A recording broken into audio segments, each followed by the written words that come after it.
पढ़ंतु आज ध्यान निमंते परम गीत 2:15 वाक्य। परम गीत 2:15 एठारे लेखा अछि आम्भमानक पाए द्राक्षा क्षेत्र नाशक शृगालमानंकु क्षुद्र शृगालमानंकु धर कारण आम्भमानक द्राक्षा क्षेत्र पुष्पित होयछि। Praise Lord. प्रभुंकर महानाम धन्यवाद। एटारे ज्ञानी सलोमन से शृगाल मानू धरिबा विषय कहउचंती आउ से कहउचंती एटारे आम मानक पई द्राक्षा क्षेत्र नाशक शृगाल मानू आउ क्षुद्र शृगाल मानू धर कारण आम मानक द्राक्षा क्षेत्र रे पुष्पित होउछ। ईश्वर लोक मैंने यही वाक्य आम देखी पारुचु गोटे उन्नति करुथिबा जीवन रे गोटे विनाशक शृगाल गोटे विनाशक दुष्ट स्वभाव बा दुष्ट मनुष्य दुष्ट जंतु आमनकर उन्नति को नष्ट करिबा पई देखा जाउछ। द्राक्षा क्षेत्र नाशक द्राक्षा क्षेत्र ईश्वर मंडली को बुझाई थाए। द्राक्षा क्षेत्र आमनकर पारिवारिक जीवन को बुझाई थाए। द्राक्षा क्षेत्र आमनकर व्यक्तिगत जीवन को मध्य बुझाई थाए। पारिवारिक जीवन हो व्यक्तिगत जीवन हो या मंडलिक जीवन हो जदि वृद्धि पाउछि उन्नति करुछि द्राक्षा क्षेत्र पुष्पित होउछि तो सेतेबेले शृगाल माने आसीबे आमनकर द्राक्षा क्षेत्र को नष्ट करिबा आमनकर परिवार जीवन को नष्ट करिबा आमनकर मंडलीर उन्नति को नष्ट करिबा से लेखा अछि परा द्वितीय लाइन रे द्वितीय सेंटेंस ले कारण आंब मानक द्राक्षा क्षेत्र पुष्पित होई अछि फूल देई अछि फल देई अछि तार समस्त उन्नति भल होउछि से उत्तम भाव में वृद्धि पाउछि सही समय रे शृगाल माने आसीबे क्षुद्र शृगाल बड़ शृगाल शृगाल माने आसी कौन करिवे आमनकर उन्नति को नष्ट करिवे। शृगाल एटारे शैतान को शैतान रो चतुरता को आउ शैतान रो स्वभाव को तुलना करा जाय। वास्तविक शृगाल मान जीवन पशु चारोटी गड़ थाए लांज थाए एमती नक दांत पाटी थाए एमती पशु हे आम मान मंडली भितर से पशे ना मनुष्य मान मध्य ए प्रकार गोटे शृगालर आत्मा देखा जाए और सही मनुष्य माने परिवार मध्य प्रवेश करती मंडली मध्य प्रवेश करती व्यक्तिगत जीवन में प्रवेश करती आमर उन्नति को से माने खाई जाती। उदाहरण स्वरूप जी.जी.कल 13:4 वाक्य लेखा अच्छी जी.जी.कल 13:4 वाक्य लेखा अच्छी ओ भविष्यत वक्ता मानू से शृगाल सहित तुलना करिसंत। हे इस्राएल तुम्हर भविष्यत वक्ता माने उजड़ा स्थानर पक्षी तुल्य होयछ। हे इस्राएल तुम्बर भविष्यत वक्ता माने उजड़ा स्थानर ककी तुल्य होइचंती माने शून्य करिबा नष्ट करिबा भांगी पकाइबा विनष्ट करिबा ए प्रकार ककी होइचंती ककीशाली इंग्लिश बाइबल रे आपण माने तार सटीक उत्तर पाइबे। तो प्रिय ईश्वर लोक माने भविष्यत वक्ता माने गोटे ककीशाली सदृश अनेक समय भविष्यत वाक्य प्रचार करती स्वप्न दर्शन कथा प्रकाश करती भूल इंटरप्रिटेशन करी थांती भूल दर्शन भूल स्वप्न भूल जो मानकर विश्वास धीरे बढ़ुची जो मानकर प्रेम धीरे बढ़ुची जो माने प्रभु आड़ को धीरे धीरे उन्नति करुचंती सही समय एमाने भविष्यत वक्ता हो जाती सही समय एमाने स्वप्न दर्शकर अर्थ कहवा लोक हो जाती आउ सही समय उन्नति करुथिबा लोक मान जीवन में कौन हो जाए नष्ट आसी थाए। सेतिपाई प्रिय लोक माने आमे जानिबा दरकार सर्वदा कोकिशाली आमानकर उन्नतिर जीवन को नष्ट करने आसी था। भविष्यत वक्ता माने जेते भविष्यत वक्ता बाइबल रे आमे पाइबा से माने निज आडू के भविष्यवाणी करना बोली बाइबल कहे।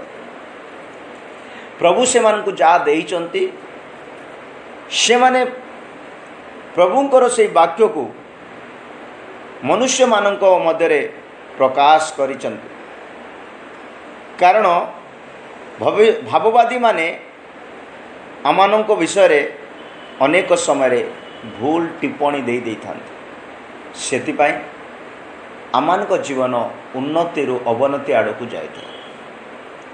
प्रिय ईश्वर लोक मैंने जदि आमानकर जीवन रे आमर उन्नति को बाधा दौथिबा ककिशाळु जदि आमे धरिबा ताहेले आपणकर मिनिस्ट्री, आपणकर परिवार, आपणकर मंडली, आपणकर व्यक्तिगत जीवन ठीक भाव में उन्नति करि पारिबो। ककिशाळी शैतान भली काम करे। दिने कौन हैला प्रभु जीशु ख्रीष्ट सेवा करुथिबा समय रे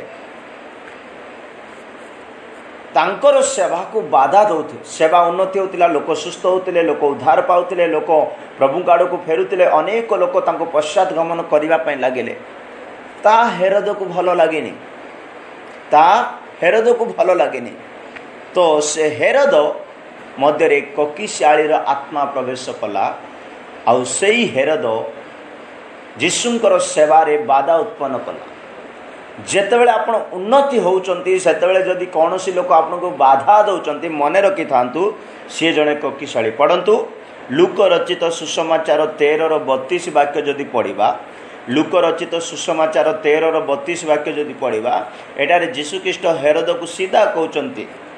सेथिरे से सेमानंकु कहिले तुम्बे माने जाई सेई ककिशाळी को कुह, देख मु आजी ओकाली भूत छडाउछि, मु आजी ओकाली भूत छडाउछि ओ आरोग्य करूछि, आ आरोग्य मध्य करूछि। पुणी तृतीय दिन रे मु सिद्ध हेबी, तृतीय दिन रे पुणी मु सिद्ध हेबी।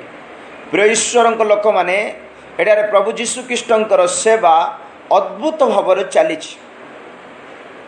भूत छड़ाऊँच, आरोग्य दौरान आउ से सिद्ध विषय शिक्षा दौरान आ सिद्ध ही प्रकाशित हेबे।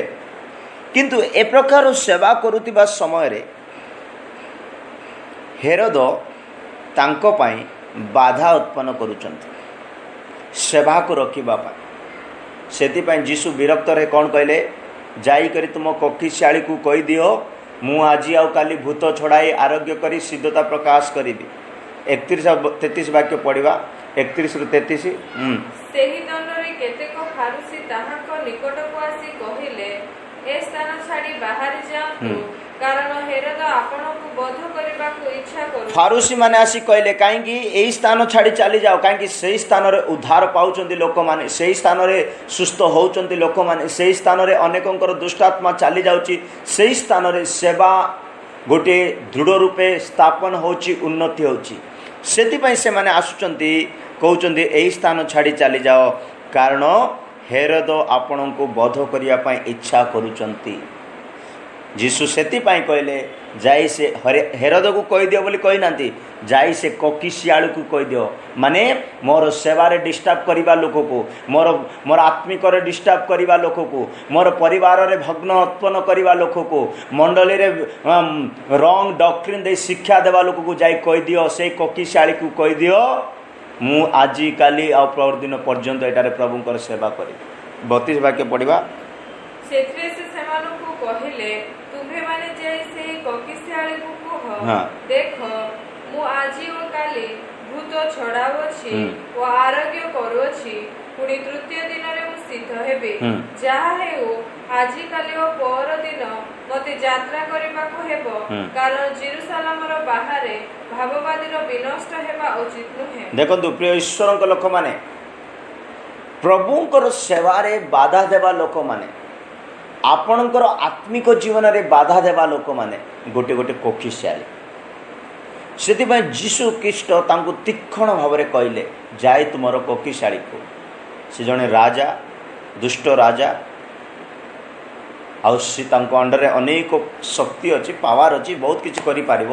କିନ୍ତୁ ସେବାରେ ବାଧା ଦେବା ଲୋକ ଯେକୌଣସି କେଡ଼େ ବଡ଼ ଲୋକ ହଉ, ଆପଣ ତାକୁ ଚାର୍ଜ କରିବେ ଇଏ କୋକିଶାଳୀର ଆତ୍ମାରେ ହୋଇ ଆମମାନଙ୍କର ସେବାରେ ବାଧା ଦେଉଛି।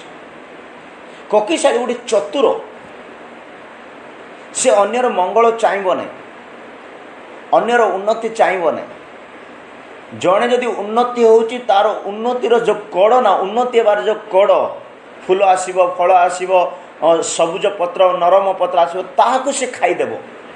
ଆପଣଙ୍କର ଉନ୍ନତିକୁ ସେ ସର୍ବଦା ଟାର୍ଗେଟ କରିବ, ନଷ୍ଟ କରିବା। ସେଥିପାଇଁ ହେରୋଦର ଏ ପ୍ରକାର ସ୍ୱଭାବ ଦେଖିଲେ ଯୀଶୁ ତାଙ୍କୁ କହିଲେ କୋକିଶାଳୀ। ହେରୋଦର ଆଉ ଗୋଟେ କ୍ୱାଲିଟି କୋକିଶାଳୀ ସହିତ ତୁଳନା କରାଯିବ। ମାଥ୍ୟୁ 2:2 ଆଉ 3 ବାକ୍ୟ, ସେ କ'ଣ ଏ ପ୍ରକାର କୋକିଶାଳୀ ଉନ୍ନତି ଲୋକମାନଙ୍କୁ ମାରିଦିଏ, ମାରିବା ପାଇଁ ଚେଷ୍ଟା କରେ, ହତ୍ୟା କରିବା ପାଇଁ ଚେଷ୍ଟା କରେ। ମାଥ୍ୟୁ 2:2-3। ଯିହୁଦୀମାନଙ୍କର ଯେଉଁ ରାଜା ଜନ୍ମଗ୍ରହଣ କରିଅଛନ୍ତି ସେ କେଉଁଠାରେ? କାରଣ ଆମ୍ଭେମାନେ ପୂର୍ବ ଦେଶରେ ତାହାଙ୍କ ତାରା ଦେଖି ତାହାଙ୍କୁ ପ୍ରଣାମ କରିବାକୁ ଆସିଅଛୁ। ଏହା ଶୁଣି ହେରୋଦ ରାଜା ଓ ତାଙ୍କ ସହିତ ସମୁଦାୟ ଜେରୁସାଲେମ ନିବାସୀ ଉଦ୍ବିଗ୍ନ ହେଇଗଲେ, ଘାବରାହଟ ହୁଏ, ଉଦ୍ବିଗ୍ନ ହେଇଗଲେ। କାରଣ ମୋ ଠାରୁ ଆଉ କିଏ ରାଜା ବାହାରି ପଡ଼ିଲା କି? ମୋଠୁ ଆଉ ବଡ଼ କିଏ ବାହାରିଲେ କି? ଉନ୍ନତି ଚାହୁଁନି ପରା, ତାଠୁ ଉପରେ କିଏ ହେବାକୁ ନାହିଁ। ସେଥିପାଇଁ ସେ ଯହୁଦା ପ୍ରଦେଶରେ ଯେଉଁ ରାଜା ଜନ୍ମଗ୍ରହଣ କରିଛନ୍ତି ସେ କେଉଁଠାରେ, ତାହାକୁ ନଷ୍ଟ କରିବା ପାଇଁ ହେରୋଦର ଗୋଟେ ପ୍ଲାନ୍ ଆସିଲା, ତାକୁ ହତ୍ୟା କରିଦେବା ପାଇଁ ପ୍ଲାନ୍ ଆସିଲା। କାରଣ ସେ ବଢ଼ିବାକୁ ନାହିଁ। ପ୍ରିୟ ଈଶ୍ୱରଙ୍କ ଲୋକମାନେ, ଆମଠାରେ ପବିତ୍ରତା ବଢ଼ିବା ପାଇଁ ହେଲେ, ଆମଠାରେ ଧାର୍ମିକତା ବଢ଼ିବାକୁ ହେଲେ, ଆମଠାରେ ଶାନ୍ତି, ପ୍ରିୟ, ମିଳନତା, ଏ ପ୍ରକାର ଗୋଟେ ଭଲ ଆତ୍ମିକ ଜିନିଷ ସବୁ ବଢ଼ିବା ପାଇଁ ଗଲା ବେଳେ ଶୈତାନ ତା ଚେଷ୍ଟା କରିବ ନାହିଁ କି ବଢ଼ୁ ବୋଲି, ତାକୁ ମୂଳରୁ କାଟିଦେବ, ମୂଳରୁ ମାରିଦେବା ପାଇଁ ଚେଷ୍ଟା କରିବ। ଏହା ହେଉଛି କୋକିଶାଳୀର କାମ। ସେଥିପାଇଁ ପ୍ରିୟ ଲୋକମାନେ, ଏଇ କୋକିଶାଳୀ ସବୁବେଳେ ଉନ୍ନତିକୁ ଟାର୍ଗେଟ କରିଥାଏ। ପ୍ରଭୁଙ୍କର ମହାନାମ ଧନ୍ୟବାଦ। ହେରୋଦ ଏଠାରେ କୋକିଶାଳୀ ସହିତ ତୁଳନା କରାଗଲା। ତ କୋକିଶାଳୀ, ମୁଁ ଆପଣମାନଙ୍କୁ କହିସାରିଛି, କୋକିଶାଳୀ ପ୍ରଥମେ ଆପଣଙ୍କର ଉନ୍ନତିକୁ ଖାଇ ବସିବ, ଆପଣଙ୍କର ଡେଭଲପମେଣ୍ଟକୁ ନଷ୍ଟ କରିବ, ଆପଣଙ୍କର ମାଇଣ୍ଡକୁ ଭ୍ରଷ୍ଟ କରିବ। ଟିଚିଂ ଦ୍ୱାରା ମଧ୍ୟ, ଭୁଲ ସ୍ୱପ୍ନ ଦର୍ଶନର ଅର୍ଥ ଦ୍ୱାରା, ଭୁଲ ଭବିଷ୍ୟତ ବାକ୍ୟର ପ୍ରଚାର ଦ୍ୱାରା, କୌଣସି ଭବିଷ୍ୟତ ବାକ୍ୟ, ମୁଁ ସତ କହୁଛି, କୌଣସି ଭବିଷ୍ୟତ ବାକ୍ୟ ବାହାରୁ ପ୍ରଭୁ କେବେ କଥା ହେବେ ନାହିଁ। ବାକ୍ୟ ଭିତରେ ରହି ପ୍ରଭୁ କଥା ହେବେ। ପ୍ରିୟ ଈଶ୍ୱରଙ୍କ ଲୋକମାନେ, ଆପଣ ଯଦି ବାକ୍ୟର ପରିଚିତ ଭଲ ଭାବରେ ଥିବେ ତ ଆପଣଙ୍କୁ ପ୍ରଭୁଙ୍କର ଆତ୍ମା ବାକ୍ୟ ସ୍ମରଣ ମନେ ପକାଇବେ। ସେଇ ବାକ୍ୟ ଆପଣଙ୍କ ସହିତ କଥା କହିବ, ଆଉ ସେଇ ବାକ୍ୟ ଦ୍ୱାରା ଆପଣ ଚିହ୍ନି ପାରିବେ, ଜାଣିପାରିବେ ପ୍ରଭୁ ମୋ ସହିତ କଥା କହିଲେ। ପ୍ରଭୁଙ୍କର ମହାନାମ ଧନ୍ୟବାଦ। ସେଥିପାଇଁ ଆମର ଉନ୍ନତିକୁ ନଷ୍ଟ କରିବାର କାର୍ଯ୍ୟ କୋକିଶାଳୀ କରିଥାଏ। କୋକିଶାଳୀ ହେରୋଦର ଦ୍ୱିତୀୟ ସ୍ୱଭାବ କ'ଣ? ଦ୍ୱିତୀୟ ସ୍ୱଭାବ ମାଥ୍ୟୁ 2:16 ଲେଖା ଅଛି। ମାଥ୍ୟୁ 2:16 ଲେଖା ଅଛି, ତାର ଦ୍ୱିତୀୟ ସ୍ୱଭାବ ହେଲା କ୍ରୋଧୀ ମନୁଷ୍ୟ ସେ।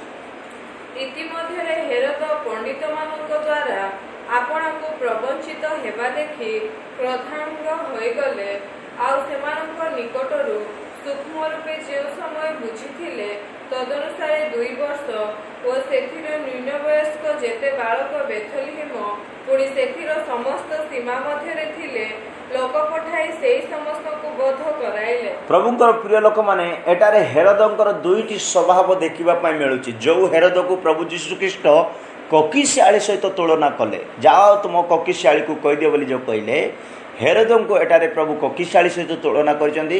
ଆଉ ସେଇ କୋକିଶାଳୀର ଏଠାରେ ଦୁଇଟି ସ୍ୱଭାବ ବର୍ତ୍ତମାନ ଆହୁରି ଦେଖାଯାଉଛି। ପ୍ରଥମ ସ୍ୱଭାବ, ଏଇ ଦ୍ୱିତୀୟ ସ୍ୱଭାବରେ ପ୍ରଥମ ବିଷୟ ହେଲା କ୍ରୋଧାନ୍ୱିତ, ରାଗୀ ଲୋକ ସେ। विषय को न जानी न बुझी रागी जीव जो माने क्रोध करुचंती हठात क्रोध करुचंती से माने हत्या करबा गुड को जीव आ द्वितीय काम कौन कर बध करने से कौन हत्या करदेवा रागी लोक माने क्रोधी लोक माने हैं हठात क्रोध करवा लोक मान सहित मिलन कर ना बोली नीति हितोपदेश 14:21 वाक्य बोधे लिखा अच्छी हितोपदेश 14:21 लिखा अच्छी जो माने क्रोध करती से सहित मिलन कर ना जो लोग प्रतिवासी को तुच्छबोध करे से पाप करे मात्र जो जन दरिद्र को दया करे से धन्य। प्रेज द लॉर्ड प्रभुंकर महानाम धन्यवाद हो। हाँ 29 पढ़ंतु से वाक्य से अध्याय जे क्रोध करिबारे धीर से बड़ बुद्धिमान पुणी हठात क्रोधी हाँ अज्ञानता रूप ध्वजा टेके किंतु हठात क्रोधी लोक अज्ञानतार रूप ध्वजा उठाइब मूर्खतार खंडा उठाइब मूर्खतार शब्द उठाइब मूर्खतार जय जय करुथुथिब कारण हठात क्रोधी लोक माने अन्य को नष्ट करने पर चाहे हेरोद गोटे क्रोधी कोकिशाली थे आउ ए क्रोध रे से कौन करुले अन्य को आघात करवा अन्य को नष्ट करवा अन्यर विनष्ट करवा से प्रिय ईश्वर लोक मैंने आमे क्रोधी लोक हवा ताहले आम ठारे कोकिशालीर स्वभाव देखा उदाहरण स्वरूप जदि पढ़ा जाकुब 1:19 वाक्य जाकुब 1:19 जदि पढ़ा एटारे लेखा अच्छी आमानकर स्वभाव की प्रकार हेबा दरकार।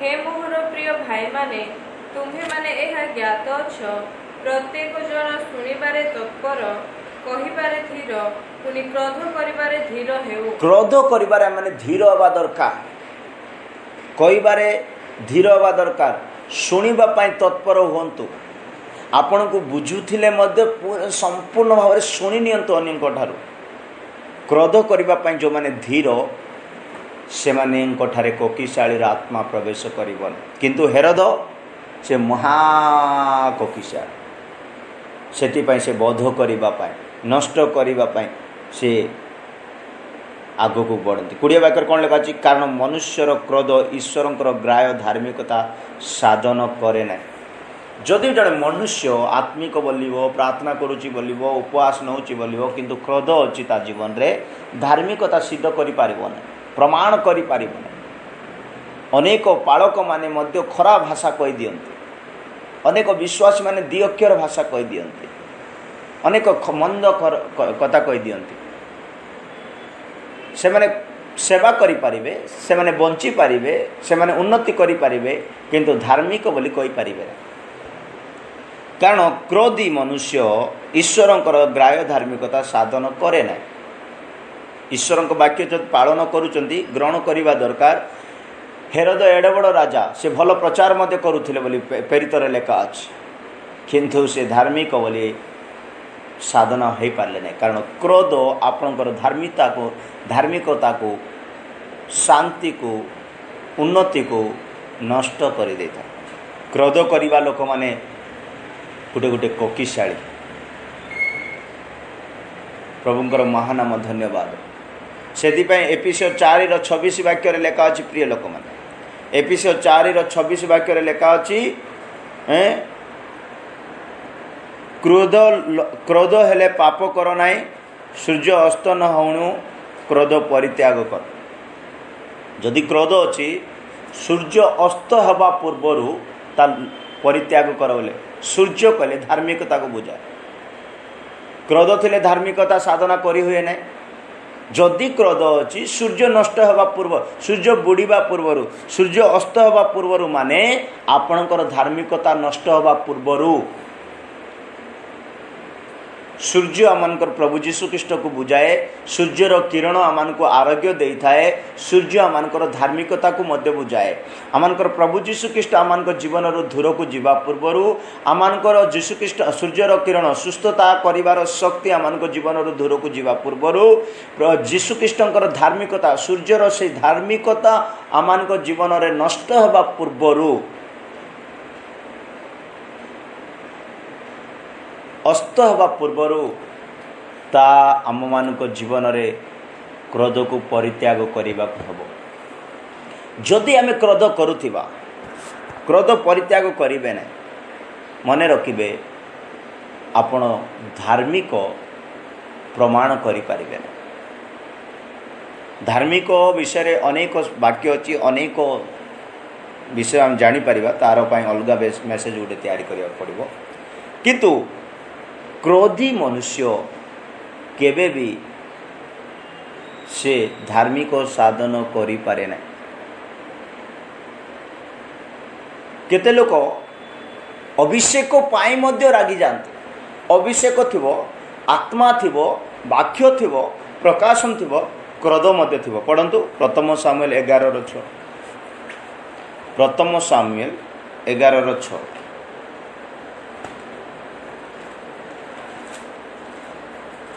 ପ୍ରେଜ୍ ଲର୍ଡ।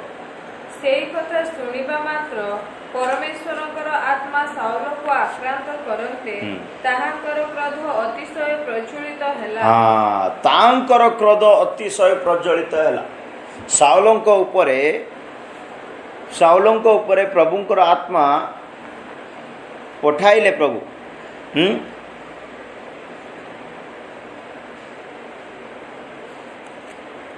ପ୍ରଭୁ ପଠାଇଲେ, କିନ୍ତୁ ସେ ଅତିଶୟ କ୍ରୋଧ କଲା। ଆଉ ଥରେ ପଢ଼ିବା। ସେଇ କଥା ଶୁଣିବା ମାତ୍ର ପରମେଶ୍ୱରଙ୍କର ଆତ୍ମା ସାଉଲକୁ ଆକ୍ରାନ୍ତ କରନ୍ତେ ତାହାଙ୍କର କ୍ରୋଧ ଅତିଶୟ ପ୍ରଜ୍ୱଳିତ ହେଲା। ଦେଖନ୍ତୁ, ସାଉଲଙ୍କ ଠାରେ ପ୍ରଭୁଙ୍କର ଆତ୍ମା ଥିଲା। ସେ ଜଣେ ଅଭିଷିକ୍ତ ରାଜା ଥିଲେ। ପ୍ରଥମେ ସେ ଗୋଟେ ନମ୍ର ବ୍ୟକ୍ତି ଥିଲେ ବୋଲି ବାଇବେଲ କହେ। କିନ୍ତୁ ପ୍ରଭୁଙ୍କର ଉଦ୍ଦେଶ୍ୟ ବଦଳରେ, ପ୍ରଭୁଙ୍କ ଉଦ୍ଦେଶ୍ୟରେ, ପ୍ରଭୁଙ୍କ ନିମନ୍ତେ ପ୍ରଭୁ କିଛି କଥା କହନ୍ତି, ପ୍ରଭୁଙ୍କର ଆତ୍ମା ଦ୍ୱାରା କଥା କହନ୍ତି। କିନ୍ତୁ ସାଉଲ କ୍ରୋଧରେ ଅତିଶୟ ଜଳିଗଲା। ସେ କ୍ରୋଧ ଗୋଟେ ଏମିତି ଜିନିଷ, ନିଜକୁ ନଷ୍ଟ କରିଦିଏ। ପ୍ରିୟ ଈଶ୍ୱରଙ୍କ ଲୋକମାନେ, ନିଜକୁ ନିରୀକ୍ଷଣ କରିବା, ଆମେ କି ପ୍ରକାର ମନୁଷ୍ୟ। ଆମମାନଙ୍କର ଉନ୍ନତିକୁ ନଷ୍ଟ କରିଥାଏ କ୍ରୋଧ ରୂପ କୋକିଶାଳୀ। ପ୍ରଭୁଙ୍କର ମହାନାମ ଧନ୍ୟ। ସେଥିପାଇଁ ହେରୋଦ ଯୀଶୁଙ୍କର ଉନ୍ନତିକୁ ନଷ୍ଟ କରିବା ପାଇଁ ଚାହୁଁଥିଲେ। ସେଥିପାଇଁ ଯୀଶୁଖ୍ରୀଷ୍ଟ କହିଲେ, ସେ କୋକିଶାଳୀକୁ ଯାଇ କହିଦିଅ। ହେରୋଦର ତୃତୀୟ ସ୍ୱଭାବ ମାତ୍ୟୁ 2:8 ବାକ୍ୟରେ ପଢ଼ିବା। ମାତ୍ୟୁ 2:8 ଲେଖା ଅଛି, ପୁଣି ସେମାନଙ୍କୁ ବେତଲେହେମକୁ ପଠାଇ କହିଲେ, ଆପଣମାନେ ଯାଇ ସେହି ଶିଶୁ ସମ୍ବନ୍ଧରେ ସୂକ୍ଷ୍ମ ରୂପେ ଅନୁସନ୍ଧାନ କରନ୍ତୁ, ଆଉ ସନ୍ଧାନ ପାଇବା କ୍ଷଣି ଆମକୁ ସମ୍ବାଦ ଦିଅନ୍ତୁ, ଯେପରି ଆମ୍ଭେ ମଧ୍ୟ ଯାଇ ତାକୁ ପ୍ରଣାମ କରିବା। କ'ଣ କରିବା? ପ୍ରଣାମ କରିବା। ଚତୁରତାରେ ହେରୋଦ ଏଠାରେ କହୁଛନ୍ତି, ପ୍ରଣାମ କରିବା ପାଇଁ ଯିବେ କି ସେ ହତ୍ୟା କରିବା ପାଇଁ ଯିବେ। କାରଣ ସେ କହିଛନ୍ତି ପରା, 2 ବର୍ଷରୁ ତଳକୁ ଯେତେ ଶିଶୁ ଥିବେ ସମସ୍ତଙ୍କୁ ସେ କ'ଣ କରିବା ପାଇଁ କହିଛନ୍ତି? ବଧ କରିବା ପାଇଁ କହିଛନ୍ତି। ସେ ବଧ କରିବେ ପ୍ରିୟ ଲୋକମାନେ। ତାର ତୃତୀୟ ସ୍ୱଭାବ ହେଲା ସେ କିଲର, ହତ୍ୟାକାରୀ, ହତ୍ୟା କରିଦିଏ। ଆଜି ଆମେମାନେ ମଧ୍ୟ ଅନେକଙ୍କୁ ନିଜ ବାକ୍ୟ ଦ୍ୱାରା, ନିଜ ସ୍ୱଭାବ ଦ୍ୱାରା, ନିଜର ଚରିତ୍ର ଦ୍ୱାରା, ନିଜର ମୁଖ ନିର୍ଗତ ବାକ୍ୟ ଦ୍ୱାରା, ଜିହ୍ବା ଦ୍ୱାରା, ଚକ୍ଷୁ ଦ୍ୱାରା, ହାତ ପାଦରେ ଠାରିବା ଦ୍ୱାରା ଆମେ ଅନେକଙ୍କ ହୃଦୟରେ ହତ୍ୟା କରିଅଛୁ, ଘାତ ପହଞ୍ଚାଇଛୁ। ପ୍ରେଜ୍ ଲର୍ଡ। ପ୍ରଭୁଙ୍କର ମହାନାମ ଧନ୍ୟବାଦ। ସେଥିପାଇଁ ଏ ପ୍ରକାର ଲୋକମାନେ ଗୋଟେ କୋକିଶାଳୀ। ହେରୋଦଙ୍କର ଜୀବନରେ ହତ୍ୟା କରିବାର ଗୋଟେ ଆତ୍ମା ଅଛି। ଆଜି ଅନେକ ଲୋକ ହତ୍ୟା ବୋଲି କହିଲେ ଛୁରୀ ବ୍ୟବହାର କରୁନାହାନ୍ତି, କିମ୍ବା ଖଡ଼ଗ ବ୍ୟବହାର କରୁନାହାନ୍ତି, କିମ୍ବା କୁରାଡ଼ି ମଧ୍ୟ ବ୍ୟବହାର କରୁନାହାନ୍ତି। କିନ୍ତୁ ଗୋଟେ ବାକ୍ୟ ଏମିତି ସଜେଇ ଥାଉଛନ୍ତି, ସେମାନଙ୍କର ବାକ୍ୟ ଅନେକଙ୍କୁ ଆଘାତ କରିଥାଏ। ପଢ଼ିବା ଗୋଟେ ଉଦାହରଣ ପାଇଁ ପଢ଼ନ୍ତୁ ଜିରିମିୟ 9:8 ବାକ୍ୟ ବୋଧେ। ସେମାନଙ୍କର ଜିହ୍ବା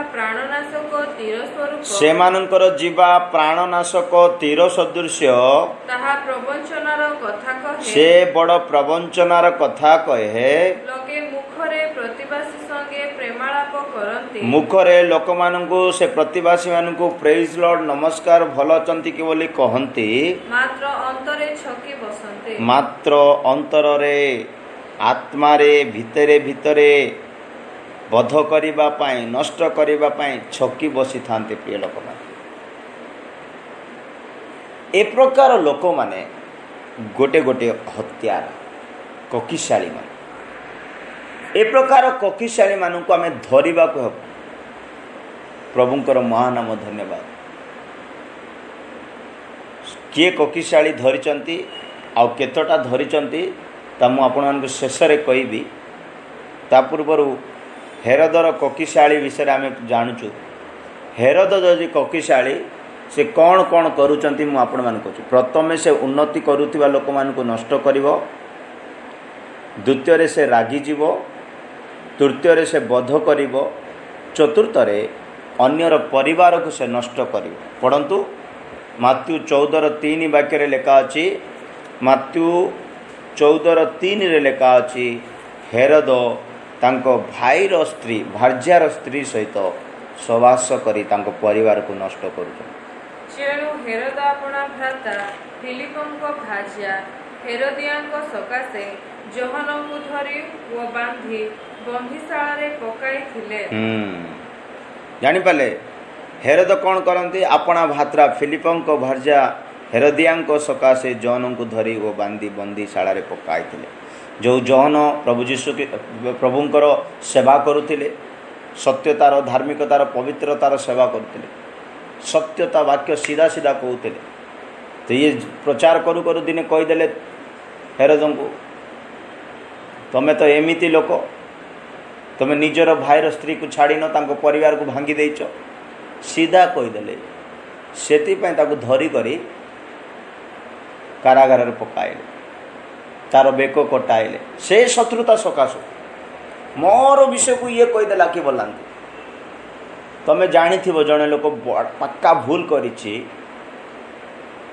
ଆଉ ସେ ଭୁଲକୁ ତମେ ସମସ୍ତଙ୍କ ସମ୍ମୁଖରେ କହିଦେବ, ତ ତାର ଶତ୍ରୁତା ବଢ଼ିବ ଆମମାନଙ୍କ ପ୍ରତି।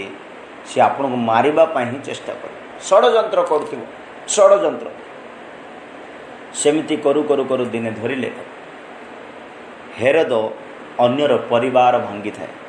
କକିଶାଳୀର କର୍ତ୍ତବ୍ୟ, କକିଶାଳୀର କାମ ହିଁ ଅନ୍ୟର କ୍ଷେତକୁ ନଷ୍ଟ କରିବା, ଅନ୍ୟର କ୍ଷେତକୁ, ଅନ୍ୟର ପୁଷ୍ପିତ ଦ୍ରବ୍ୟକୁ, କ୍ଷେତ୍ରରେ ଉନ୍ନତି ହେଉଥିବା ପୁଷ୍ପକୁ ସେ ନଷ୍ଟ କରିବ, ଭାଙ୍ଗି ପକାଇବ, ନଷ୍ଟ କରିବ। ହେରୋଦ ଏଇଟା ହିଁ ଆମ ପରିବାର ଖୁସି, ଶାନ୍ତି, ସମାଧାନ, ଉନ୍ନତି ଦେଖିପାରିବ ନାହିଁ, ସେ ଆସି ନଷ୍ଟ। ଯଦି ମନେ ରଖନ୍ତୁ, ଯଦି ଆପଣଙ୍କ ପରିବାରରେ ଯଦି ଏମିତି ଜାଲ କିଏ ପକାଉଛନ୍ତି, ଆପଣଙ୍କର ମଣ୍ଡଳୀରେ ଯଦି ଏମିତି ଜାଲ କିଏ ପକାଉଛନ୍ତି, ଆପଣଙ୍କର ବ୍ୟକ୍ତିଗତ ଜୀବନରେ ଆପଣ ମଧ୍ୟ ଯଦି କାହାକୁ ପକାଉଛନ୍ତି, ତ ଆପଣମାନେ ମଧ୍ୟ ଗୋଟେ କକିଶାଳୀ ଅନ୍ୟର ଘରକୁ ନଷ୍ଟ କରୁଛନ୍ତି। ଏଇଟା ଗୋଟେ ଆତ୍ମା ଆଜି ମଧ୍ୟ କାମ କରୁଛି ଜୋରସୋର। ଏଇଟା ଗୋଟେ ଆତ୍ମା ଅନ୍ୟର ଘରେ ପଶି ଅନ୍ୟକୁ ନଷ୍ଟ କରିବାଟା କ'ଣ? କକିଶାଳୀର ସ୍ୱଭାବ। ହେରୋଦ ଆଉ କ'ଣ ବଡ଼ ଭୁଲ କ'ଣ କରିଛି? ନିଜ ଭାଇର ଭାର୍ଯ୍ୟାକୁ, ତା ଭଳିଆ ଦୁଷ୍ଟ କକିଶାଳୀ କିଏ ନଥିଲା। ଆଉ ସେଇଟା ଆଜି ମଧ୍ୟ ସେମ୍ ଆତ୍ମା ଅନେକଙ୍କ ଠାରେ ପ୍ରବେଶ କରିଛି, ଆପଣମାନେ ଜାଣିଥିବେ। ନିଜ ମଣ୍ଡଳୀର ଲୋକମାନଙ୍କ ସହିତ ନିଜ ମାନେ ବହୁତ ଦୁଃଖର ବିଷୟ ହେଇଛି ବାଇବେଲରେ। ଦାଉଦଙ୍କର ପୁଅ ଆମନ ବୋଲି ଜଣେ ପୁଅ ଥିଲେ, ସେ ନିଜ ଭଉଣୀ ସହିତ ଭ୍ରଷ୍ଟାଚାର କରିଛନ୍ତି ବୋଲି ଲେଖା ଅଛି। କେମିତି କରିଛନ୍ତି ଜାଣିଛନ୍ତି? ପୁରୀ ବନେଇ ଦିଅ ମୋତେ, ପୁରୀ ଭଲ ଲାଗିବ ବୋଲି କହିଛନ୍ତି। ବାଇବେଲର ସେ ବିଷୟ, ଯେଉଁମାନେ ବାଇବେଲ ଜାଣିଛନ୍ତି ସେମାନେ ପଢ଼ିଥିବେ। पूरी मागिला पूरी बनी करदे पूरी बढ़िया अच्छी बोली कहे पूरी मस्त नरम अच्छी फुल्ली कर अच्छी बढ़िया लगुच बोली निज रूम को डाकी पूरी मागुले निज भौणी सहित से भ्रष्टाचार कले आमन निजर लोक को नष्ट करवा होचंती निज परिवार निज फैमिली निज मंडली निज लोक निज भार्या निजर भाईर भार्या ए प्रकार ककिशाली काम यहाँ हेरोदंकर जीवन चिंता करंतु आमे कि प्रकार ककिशाली सेतिपाई प्रभु कहले परा सेतिपाई सॉरी आयुब कहउचंती मते ए प्रकार शिक्षा दियो प्रभु कि मोर भूल को मु जानी पारिबी परंतु आयुब 6:24 वाक्य आयुब गोटे सावधान हेबा पाई गोटे ठीक मनीष हेबा पाई ए प्रकार ककिशाळी वंचित हेबा पाई आयुब दिने प्रार्थना करूचंती आयुब 6:24 मते शिक्षा दियो तहिरे मु नीरव हेबी ए सब दुष्टतार ए सब ककिशाळी मु नीरव हेबी मु क्यों विषय भूली गली बुझाई दियो मु कौ विषय भूल करुची मु कौ विषय अभाव करुची मु कौ विषय नष्ट करती मते बुझाई दियो एटा को माने एमनिति प्रार्थना करिवे सिद्ध व्यक्ति माने प्रभु को भय करुथिबा व्यक्ति माने धार्मिक जीवन यापन करुथिबा व्यक्ति माने कष्ट हेले मध्य प्रभु पर भरोसा रखुथिबा व्यक्ति माने ए प्रकार प्रार्थना करिवे सो प्रिय लोक माने आमान जीवन जदि ककिशाली हेथिबो मु आपण मानकु वर्तमान सुधा 4टी पॉइंट कहली से समस्त स्वभाव हेरोद मध्य पाईगल देखागला आ हेरोद को प्रभु ककिशाली सहित तुलना कले आ सेई ककिशाली चतुर अन्यर घर नष्ट करिबा पाई क्रोधी अन्य को बोध करिबा पाई से अन्यर उन्नति को नष्ट करते पंचम स्वभाव तार पंचम स्वभाव है पढ़ा प्रेरित पुस्तक 12:21-22 बड़ गर्वर स्वभाव ककिशाली बड़ गर्व करे गोटे निरूपित दिन हेरोद राजवस्त्र परिधान करी सिंहासन रे बसी सेमानक निकटरे गोटे वक्तृता देले सेथिरे लोकमाने पाटी करी कहिबाकु लागिले ए तो देवतार स्वर मनुष्यर स्वर नुहे तत्क्षणात प्रभुकर जणे दूत तांको आघात कले कारण से ईश्वरक गौरव देले नाही आउ से कीट द्वारा भक्षित होई प्राण त्याग कले सुनंतु प्रिय लोक माने हेरोद गोटे जगार गोटे स्टेज रे ठिया करी भलो प्रचार कले वक्तृता देले बोली लेखा अछि प्रचार सुनिबा लोक माने कोन कले टेकी देले आज्ञा आपणकर वाक्य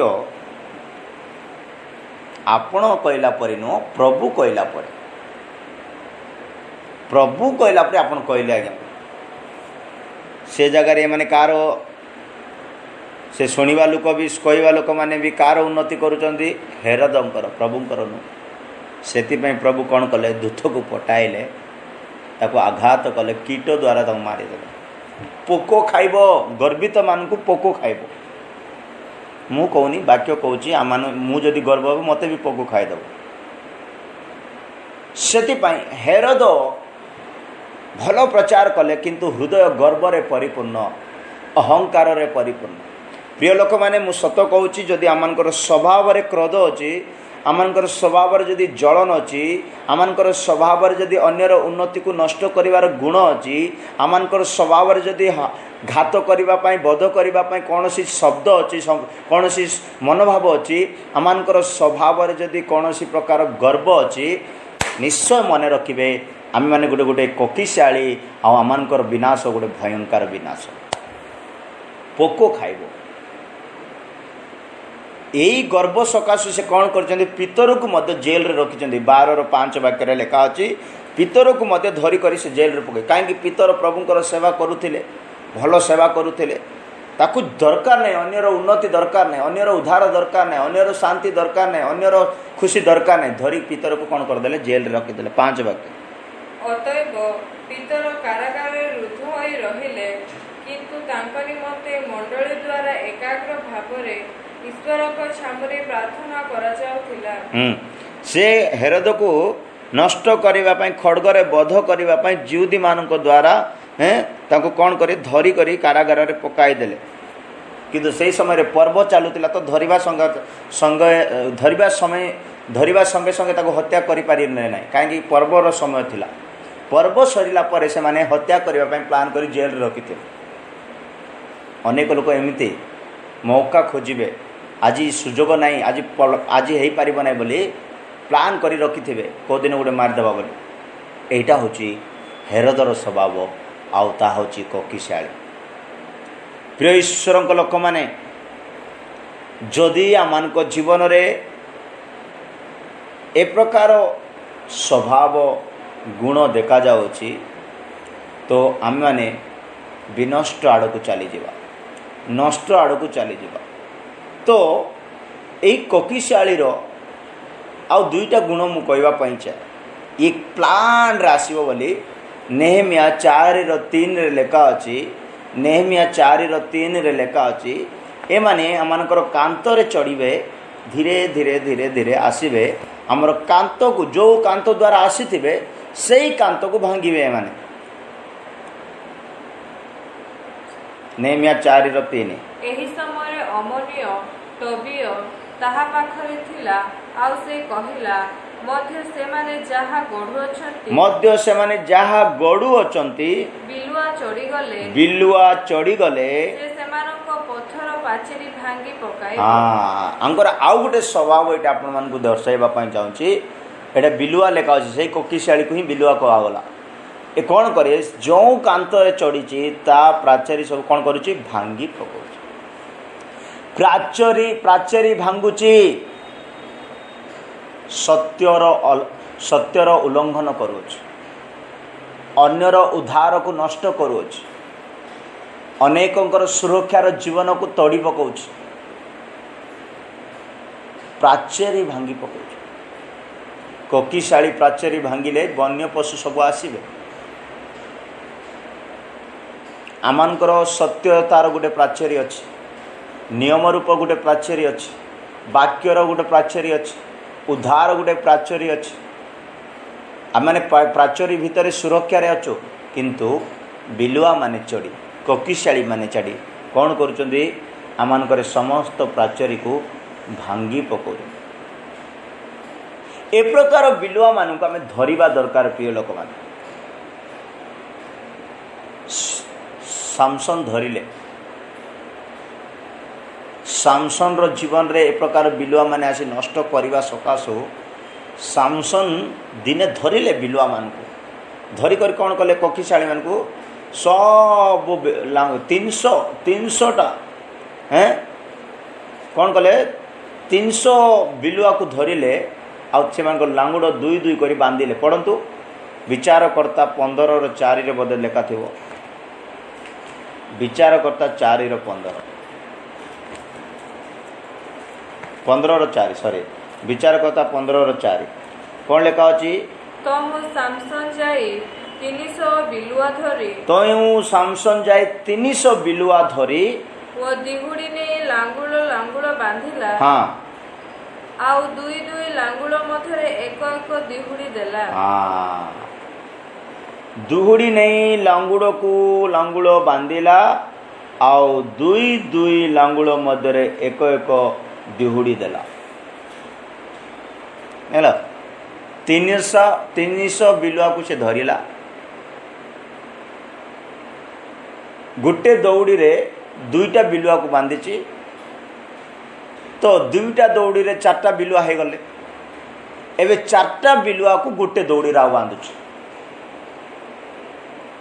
तो एमिति लांगुड़ को आमे बांधिबा दरकार, बिलुआ मान को धरिबा दरकार। धर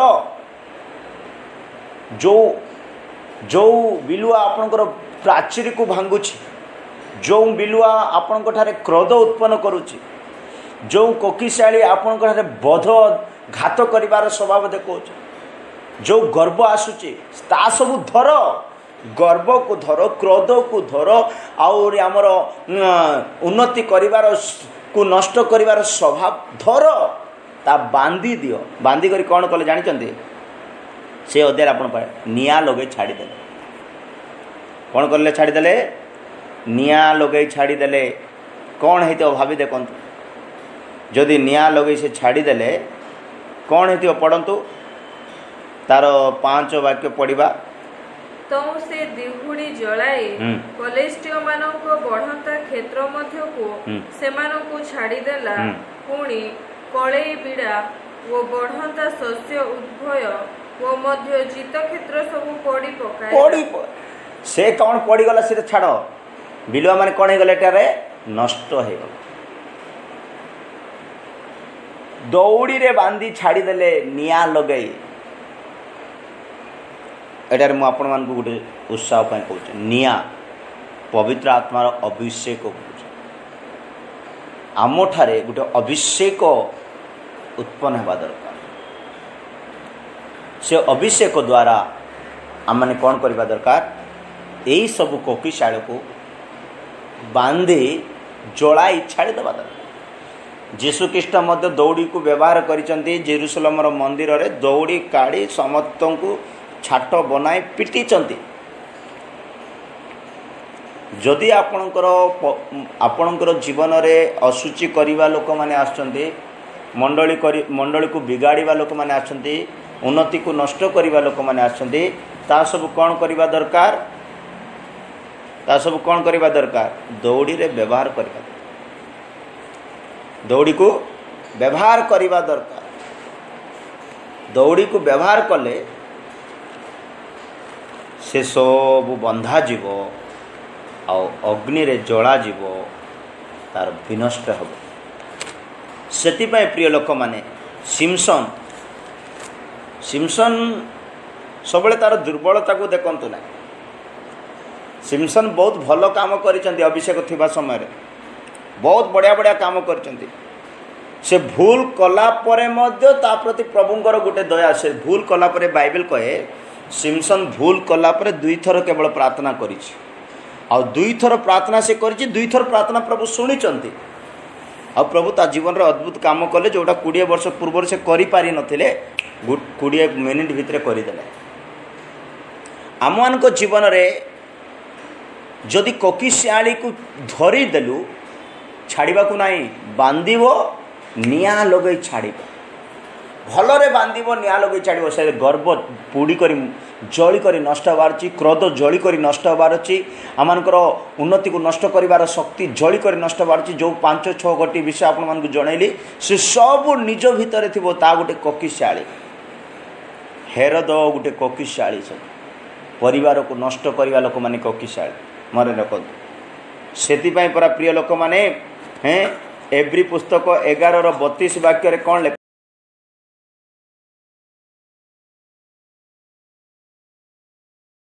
तमे पूजा पाओ धन्यवाद पाओ प्रभु, तमे पूजा पाओ